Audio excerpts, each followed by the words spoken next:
mais uma vez ao programa Porta de Hangar, que vai ao ar todas as semanas pelo canal YouTube. Bem-vindo ao programa Porta de Hangar, o canal da aviação. Apresentação, Ricardo Beccari. Se você não é inscrito no canal, inscreva-se. E se gostar da nossa conversa com a nossa comandante de hoje, dá um like que vai ser bem legal. Ela é piloto de planador e é a primeira brasileira a participar de um campeonato mundial. Bem-vindo, Valéria Caselato, ao Porta de Hangar. Muito obrigada. Falei certo? Piloto de planador ou voa-vela? Piloto de planador. Tá certo? Também voa-vela também é certo que é o esporte, né? Sim. Mas na atual mudança que nós estamos tendo, a gente mudamos o nome para, principalmente da federação, voo em planadores, para ser mais sugestivo, mais direcionado, porque quando você fala voo à vela, as pessoas costumam não entender do que se trata. Às vezes confundem. Com barco, você acha? Exatamente, com barco, com alguma coisa, ou asa delta, ou paraglider. Então, existe essa confusão. Então, atualmente, seguindo uma tendência mundial, né, nós preferimos ser identificados como voo em planadores. Que legal. Conta um pouquinho da sua história. Como é que você começou a voar planadores?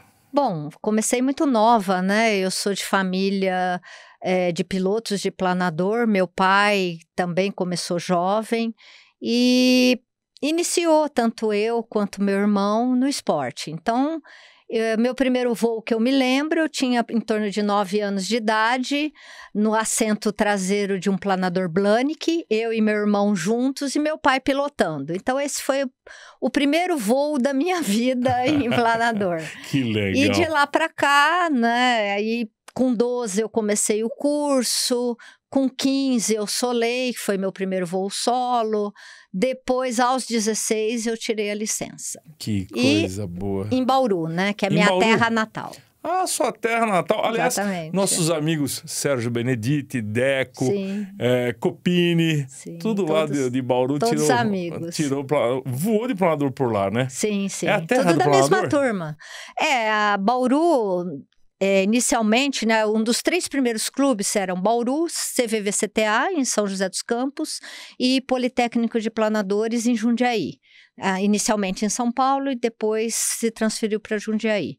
E Bauru. Então, Bauru também considerada a capital do voo à vela. Lá o esporte é intenso desde o final da década de 40, né, com a vinda do Kurt Endrich, que movimentou, né, o alemão suíço que veio e que deu todo o aporte, fundou a escola, formou vários pilotos, né? Então, Bauru é um dos clubes pioneiros do esporte no Brasil. O Kurt é uma lenda. Ele tá vivo ainda ou não? Não. Ele já faleceu há alguns anos, né? Eu convivi com ele, né? Quando eu voava jovem, eu escutava ele falava com meu pai, né? Uma vez meu pai perguntou a ele e ele... Essa menina tem futuro. Ah, que legal. Chucutas, né? Mas então, muito bom. Muitas histórias, né? Muitas lembranças boas, né? Principalmente de Bauru e do esporte em si, né? Rotation, poursuite.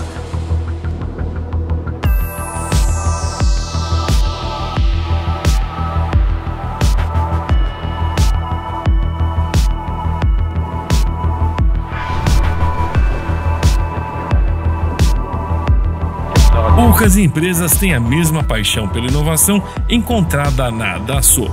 Ela vive no coração de nosso pessoal, que dedica grande parte de suas carreiras aqui, resultando nos atos mais avançados do mundo. A paixão também prospera no mundo dos clientes da Dassault, cuja busca incansável pela excelência os torna imparáveis. Dassault Falcon, projetado com paixão. aerostoraviation.com, soluções em aviação. Eu tenho uma coisa que eu acho que eu venho na minha cabeça com essa pergunta para você, quando a gente se conversou a primeira vez. Primeiro, são 2 perguntas. O que o planador faz por um jovem, tá? Pela educação de um jovem E o que ele pode ajudar, por exemplo, num cara que vai voar profissionalmente, não importa como, se é na aviação executiva ou profissional de comercial? Bom, o esporte em si, ele é um esporte coletivo, né? Então, o piloto que vai estar no planador, ele não consegue chegar até a pista se não tiver os outros ajudando a colocá-lo lá, a empurrá-lo, a ligar o cabo, tanto no planador quanto no avião. Então, essa é a parte operacional do esporte. Mas existe também a parte técnica. Parte técnica, o voo em planador, ele vai favorecer a finesse dos comandos. Então, isso para quem quer seguir na carreira na aviação, ele vai proporcionar uma pilotagem muito mais refinada, muito mais intensa, né, técnica para aquele futuro piloto. Fora isso, ele vai dar noções de micrometeorologia, né, porque todos os dias que nós vamos voar, na verdade não é o dia que a gente vai voar, a gente fica na semana, começa a semana, a gente já está vendo a meteorologia, acompanhando para ver se nos finais de semana a meteorologia vai estar boa para você fazer o seu voo. Além disso, nós temos as competições, então vai proporcionar, né, formas de você evoluir no quesito de competição. Ele vai, nesse quesito também, ele vai ajudar na tomada de decisões. Então, uma situação, sei lá, uma pane, alguma outra situação. Então, o piloto de planador, ele tem isso, desde o primeiro voo de instrução, é repassado para ele, é direcionado para que ele tenha a tomada de decisão e que seja de forma consciente e ágil, rápida. Porque muitas das vezes o piloto de planador acaba pousando fora, né? Sim, sim. Muitas vezes, né? Às vezes a gente está fazendo longas distâncias, navegação ou nas competições e você não tem aquela térmica, né? Para poder ascender, para subir e acaba ficando baixo e tendo a opção de um pouso fora. Mas até o pouso fora, você tem técnicas para isso e é passado, é explicado e no momento de navegação, a gente está sempre o tempo inteiro. É o tempo inteiro você, olha, ali eu posso pousar, ali eu não posso pousar, ali tá bom, ali não tá bom, né? Você já vai escolhendo o lugar ideal, o lugar propício para que você faça uma aterrissagem sem nenhum problema técnico aí, né? Nem uma quebra, nada disso. E eu vejo, por exemplo, outro dia eu li que a Lufthansa treina seus pilotos no planador, né? Sim. E como é que é aqui no Brasil, existe esse treino dos pilotos? Ou existe essa, por exemplo, quem faz hora de voo num aeroclube de planadores, conta essa hora de voo para aviação comercial? Olha, deveria, né? A própria ANAC, ela autoriza você diminuir a quantidade de horas para o seu curso, tanto de PP, para PP é 10 horas. Piloto comercial, em torno de 30 horas, mais ou menos. Piloto agrícola, em torno de 170 horas. Então, a ANAC, ela autoriza que os pilotos que sejam de planadores possam abater estas horas dos cursos específicos. Mas, infelizmente, o que nós sabemos atualmente é que as empresas brasileiras não estão levando isso em consideração. E não aquele piloto que fez o curso de planador e que tem intenção de ingressar nas companhias aéreas, essa quantidade de horas feita em planador não é considerada no currículo daquele piloto, não é computada, né? E não é um pool positivo no ingresso na carreira na aviação geral. Bom, a própria ANAC considera o voo em planadores a porta de entrada para a aviação civil, porque sabe, né, dos benefícios que tem ser piloto de planador. Inclusive, foi o que eu comentei com você, né? A tomada de decisões, meteorologia, micrometeorologia, finesse no comando, na pilotagem.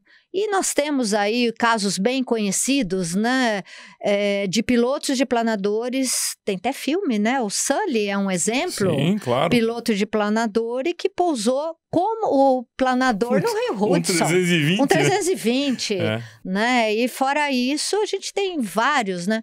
E, assim, as empresas deveriam considerar esse item do currículo como um diferencial para o seu piloto. Porque ali vai estar um piloto que numa decisão, né, algo que possa acontecer, ele vai estar preparado para tomar a decisão mais correta daquele momento. Nós tivemos um Sully aqui, vamos dizer assim, o piloto que pousou com o Fokker 100, que atropelou a vaca. Sim, aquele cara foi fantástico, exatamente. que ele pousou num lugar sem nada. Exatamente, acho que foi no interior de São Paulo, perto de... Eu acho que é Birigui, qualquer coisa perto de assim. Araçatuba, isso mesmo. Eu não lembro agora, mas isso enfim. Mesmo. Eu não lembro o nome do comandante, mas ele foi um cara extremamente técnico. Não matou ninguém, a coitada da vaca estava num lugar que não era para estar e acabou pegando a vaca. Mas eu quero deixar claro aqui, pessoal, o seguinte: você que trabalha nas empresas de aviação comercial, enfim, é chefe de equipamento, é o presidente de uma companhia, pensa no que ela falou, que é importante você, por exemplo, dar um refreshment para o seu piloto no planador, por que não? Apoiar as escolas financeiramente é importante. Vai lá, leva a sua tripulação para voar. Eu acho que vale muito a pena, né, Valéria? Sim, com certeza. A própria Academia da Força Aérea tem uma esquadrilha de voo à vela. Fantástica, forma os pilotos militares, é filiado à Federação Brasileira de Voo em Planadores e os pilotos fazem o treinamento nos planadores. Que legal. Então é muito bonito. Uma coisa que me impressionou muito foi a primeira vez que eu vi, hoje ele é brigadeiro Gobet, deu uma passagem baixa em cima da academia com o planador. E aquele som do planador que ninguém acredita que tem, parece um jato, né? Sim. Passou, é a coisa mais linda que tem, né? Sim, a gente tem, né? E a própria federação, a gente está começando a organizar, né, campeonato de acrobacia, já teve um lá no passado e a gente quer retomar isso, né, com a ajuda dos pilotos que nós temos, né, de acrobacia, o Fábio Moritz, Otávio Kovacs, o Gunnar, Halbert. Pois é, então... o Halbert, que mais? Então, e aí a gente está tentando organizar isso, quem sabe ainda esse ano saia, né, mas se não der esse ano, a gente... tenta para o ano que vem, né? Vai ter tempo, então. A Black Hawk Aerospace é uma empresa especialista na melhoria do desempenho de aeronaves, aumentando as capacidades de voo para níveis incomparáveis, com valores competitivos se comparado à compra de um novo. Melhoramos o desempenho de aviões como King Air, Pilatus e Caravan. Saiba mais em blackhawk.aero. Falando em campeonato nacional de acrobacia, você está me dizendo que vai participar, a primeira mulher brasileira a participar de um campeonato internacional de voo de planadores. Primeiro, como é que é a sensação de ter esse gostinho de ir participar de um campeonato, o nervosismo, aquela coisa que é natural? Sim. E como é que funciona todo esse esquema de campeonato internacional? Você precisa de algum técnico? Você tem alguém que te apoia? Como é que funciona isso aí? Bom, assim, inicialmente é um sonho, né, de muitos anos, de estar num campeonato mundial feminino. E também por ver que no Brasil, né, as mulheres pilotos de planador são muito poucas, né? Atualmente, a única competidora sou eu, que compito nos campeonatos junto com os homens. E para Espanha, né? Esse ano vai ser na Espanha, a partir do dia 1º de julho. Sempre foi um objetivo, né? Porque a Espanha tem similaridades com a gente, né? Fala espanhol, é uma língua latina, né? A meteorologia de lá é parecida, é calor nessa época. E sempre foi um sonho estar lá, né? E isso foi, né, crescendo, ano após ano eu vi os campeonatos femininos acontecendo e eu me programava, olha, nesse eu vou, né? Aí não dava. Nesse eu vou. Então, isso já está desde 2013, né? O financeiro também é um impeditivo, também é né? um Porque investimento, é caro, né? sim, é um investimento muito alto. Uhum. Porque você vai para lá, não tem como levar meu planador para lá, né? Então, você tem que alugar um planador lá, aí você tem que ter um carro, né, que tenha engate, que puxe, né, que reboque a carreta que o planador está lá. Caso você pose fora, você tem que ir de carro buscar, né? Tem que ter uma equipe, você tem que ter o capitão do time, né? Tem pessoas para poder montar e desmontar o planador. Então, é toda uma estrutura, né, que tem que estar pensando para poder participar, principalmente coisas como validação da minha licença no Brasil, lá na Europa, a parte mais burocrática, seguro de vida, né? Não pode ser um seguro qualquer, tem que ser um seguro para esportes radicais. Você faz o planador também? Do planador, quem faz é o proprietário. Então, o planador também tem seguro. E os pilotos são todas mulheres, não tem homem, né? Então, é a primeira vez que eu vou num campeonato só de mulheres. Ave Maria, se tiver uma TPM maciça, tão ferrado. Não, e atualmente, a última semana passada eu olhei, então, aproximadamente 48 mulheres participando. Quem é a forte do mundo? Normalmente são as francesas, as alemãs, as inglesas. Porque tem essa vivência maior com o planador, né? Sim, e depois são outras condições, né? Na França, por exemplo, elas recebem salário para voar de planador, para treinar, né? Coisa que no Brasil ou em outros países não tem, né? E pra você ter uma ideia, as francesas, há um mês atrás, já estavam treinando lá na Espanha, no lugar onde vai ser o campeonato, né? Então, isso já é um diferencial, né? Os planadores delas são mais tops, né? São modernos, né? Então, tudo isso favorece, né? Quando você tem todo um aporte por trás, né? Para te favorecer o treinamento, né? É muito mais fácil. É muito mais fácil. Esse campeonato, como é que é feito? É voo acrobático, é tempo, é distância? Como é que é feito? É tempo, distância e velocidade, né? Então, normalmente podem ser 3 pontos, 4 pontos, numa área delimitada por uma autorização, né, de voo, né, um NOTAM, no caso, e naquela área você, dependendo da meteorologia do dia, do que os meteorologistas que estão presentes lá, né, vão definir, é marcada a prova na região que mais favorece o voo.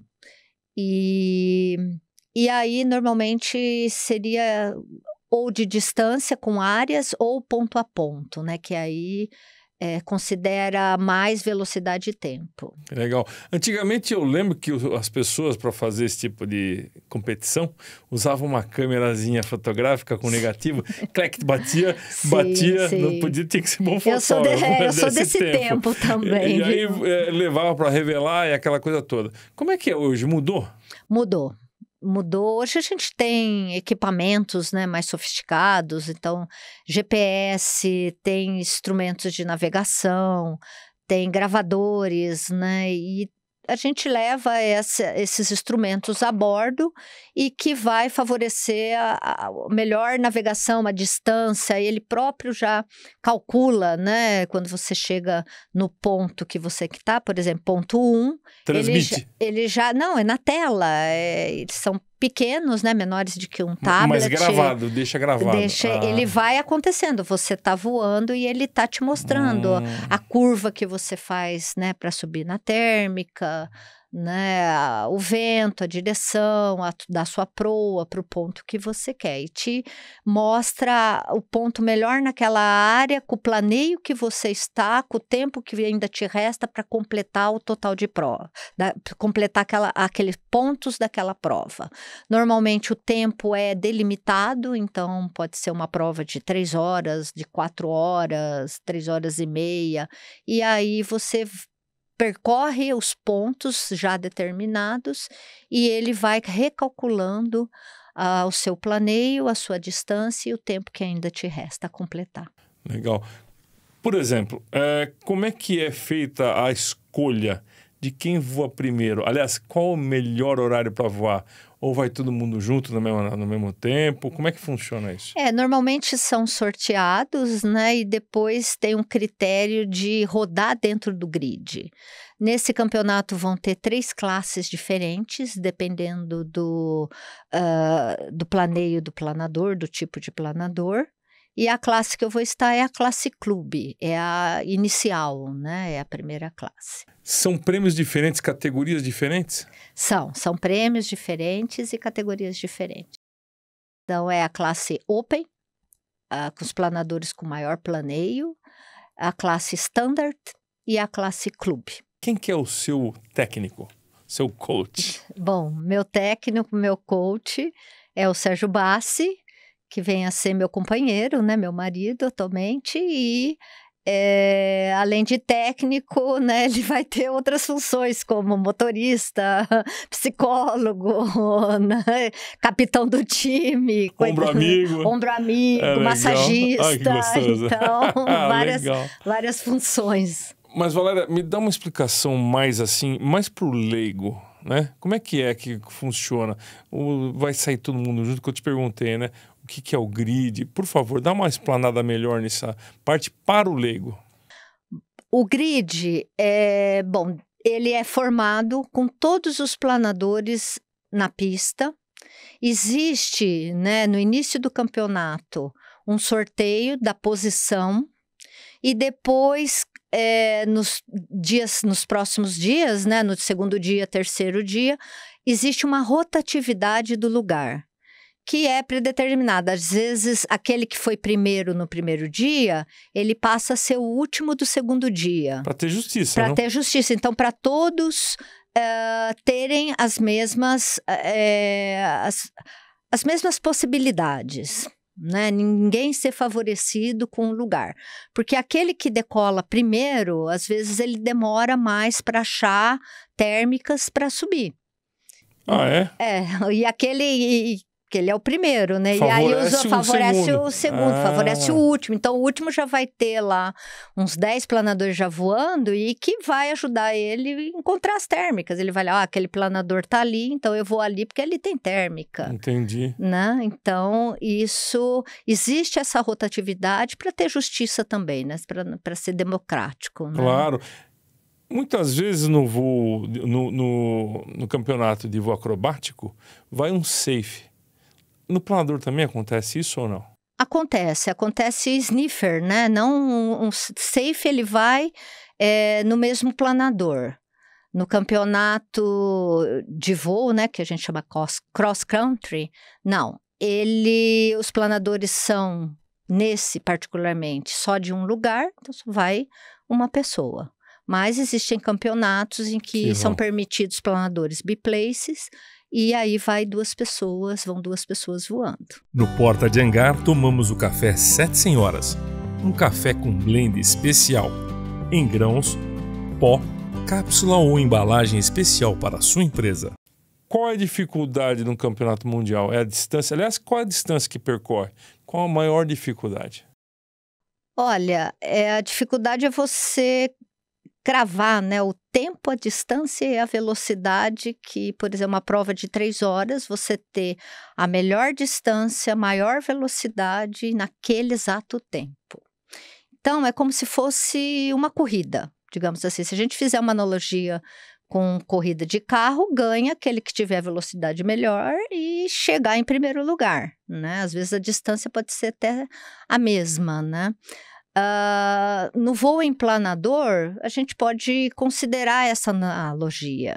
Então, aquele que tiver a velocidade maior, né, provavelmente percorreu a maior distância e naquele tempo cravado, naquele tempo que foi designado para aquela prova. Quanto é que gasta para fazer um... Você pode, aliás, falar para a gente quanto é que você gasta para isso? Olha, num campeonato mundial, os custos são muito mais altos, né? Então, é Europa, o valor é em euro. Então, o valor total que nós, né, planejamos estava em torno de R$ 44 mil. E nós não temos patrocinadores, né? É tudo por custo Como é que é o próprio. sistema para vocês conseguirem arrecadar esse dinheiro? Bom, eu fiz uma vaquinha online, né? Como é que a pessoa acha essa vaquinha online? No site próprio da vaquinha, né? www.vaquinhaconcá.com.br. Nas minhas redes sociais eu tenho divulgado, né? Facebook, Instagram. Como é que é seu Facebook? Meu Fala para a turma saber. Facebook é Valéria Caselato, é meu nome. E no Instagram, Val Caselato. Pessoal, o pessoal das indústrias, das empresas, apoia o esporte, que é um esporte tão legal. Aliás, eu acho que devia ser um esporte olímpico, eu não sei porque não é.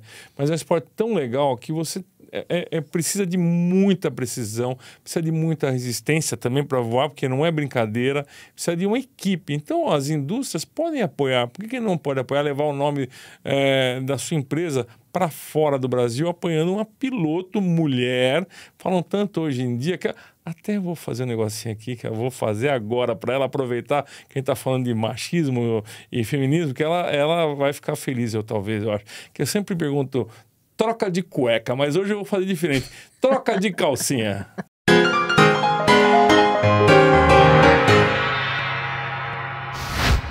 Já teve? Já tive. Em 2021, eu fiz um pouso fora no Campeonato Brasileiro em Itápolis e, infelizmente, era um terreno que não estava muito bom, o terreno que eu havia escolhido não deu para pousar e eu tive rapidamente que pousar naquilo que estava ao lado. E esse que estava ao lado era uma curva de nível, né? E tinha uma árvore no final daquele terreno, um barranco na lateral, né? E outro barranco à esquerda. E aí eu pousei, passei por cima de postes de alta tensão, né? Daquelas torres. E pousei, quando eu pousei, né, eu fui levemente fazer uma curva para acertar o terreno. E tem que ser leve, né? Tem que ser leve, mas bateu a asa esquerda e o planador girou, deu um cavalo de pau e pousou de lado. E nisso de pousar de lado, o meu cone de cauda, ele seccionou no início e mais em 2 lugares. Então, a fuselagem teve 3 quebras ali, 3 partidas, quase 360 graus. Foi uma pancada forte. Foi uma pancada. Nisso, graças a Deus, eu não tive nada, a não ser, acho que instinto de proteção. Quando ele tocou no solo, eu bati o joelho direito no painel. Só, nem houve nenhuma lesão, nada, só um leve machucadinho. E aí o que é engraçado é que quando eu pousei, né, eu estiquei a cabeça e eu apalpei. Será que eu tô viva? Será que se eu tô legal? Será que tá tudo bem? Não, tá tudo bem, né? Porque o coração dispara, é claro, né? Tremedeira na perna também. Né? E aí eu saí do planador, em frente à asa, ajoelhei, rezei. Levantei, quando eu olhei, eu vi que eu tinha passado embaixo de um poste de luz, né, elétrico, daquele baixinho de rua, né? Sim. E que eu não tinha visto. Porque pode acontecer de você enroscar no fio, né? E eu só vi na hora que eu olhei, assim, que tinha os 2 que eu passei por baixo do poste. Nossa Senhora do Loreto estava lá em dia olhando graças por você. A Deus, graças a Deus. Muito Mas legal. Aí saiu tudo certo, guardei o planador e 2 dias depois eu já estava competindo junto com meu amigo. Não, com o seu como planador. Copiloto, junto com o Renato Stefanuto, e aí você exorciza ali qualquer tem coisa, que ser, né? Tem que ser. É previsto acontecer uma coisa dessa. Agora, uma coisa que eu acho muito importante, você tem uma experiência incrível no voo de planadores, eu gostaria que você desse para as pessoas que estão começando na aviação em geral, principalmente do planador, por exemplo, como nosso amigo Vitor, que está aqui, 20 horas de voo, uma palavra, sempre eu peço isso, de acalanto, de educação, de sabedoria. Olha, voar é um sonho nosso, né? É o que nos dá prazer, é o que nos dá emoção, é coração, é 100% coração. Eu, além de piloto de planador, sou recente piloto de avião, mas planador para mim é também um desafio. O fato da gente voar e se manter nas alturas por seu próprio esforço, isso é muito prazeroso, é muito gratificante.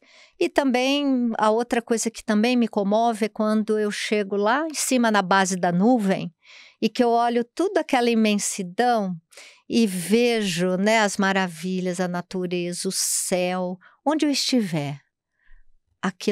Eu me sinto perto de Deus. É um prazer É um prazer e um amor. Né?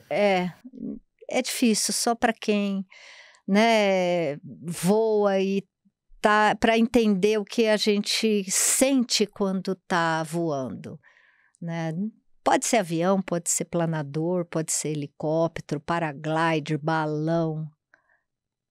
O amor eu acredito que seja o mesmo. Ah, com certeza. Já vale a pena você levantar, Sim. acordar, abrir os olhos e sentir a presença divina, né? Sim. E assim, não desistam, né? Para aqueles que estão iniciando, né, na carreira de piloto, né?